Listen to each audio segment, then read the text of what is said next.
10 मार्चपासून काल संध्याकाळी 5 वाजता भारतीय निवडणूक आयोगाने निवडणुकीचा कार्यक्रम घोषित केलेला आहे आणि आचारसंहिता अंमलात आलेली आहे।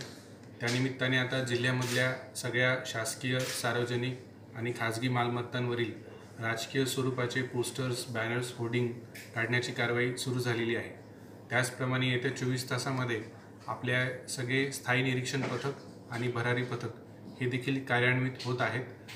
कुठल्याही प्रकारचे आता नवीन योजनांचा शुभारंभ किंवा नवीन कामांचा शुभारंभ या काळामध्ये केला जाणार नाही। त्याचप्रमाणे निवडणुकीसाठी आपण निवडणूक कर्मचारी आणि आपले वेगवेगळ्या टीम्स यांना प्रशिक्षण दिलेले आहे। आपले मतदान केंद्र सुस्थितीमध्ये आहेत।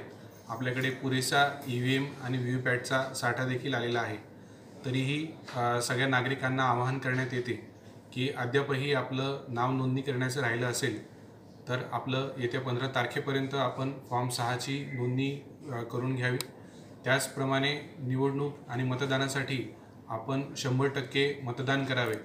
त्याचप्रमाणे निवडणुकीच्या काळामध्ये आदर्श आचारसंहितेचं कुठेही उल्लंघन होत असेल किंवा मतदारावर अनुचित प्रभाव टाकेल अशा कुठल्याही पैसे असतील, दारू असेल किंवा अशा कुठल्याही गोष्टींचं वाटप होताना जर आपल्याला दिसलं तर तात्काळ आपण C-Vigil ॲप्लिकेशन डाउनलोड करून त्या ॲप्लिकेशनवर देखील आपण तक्रार नोंदवू शकता।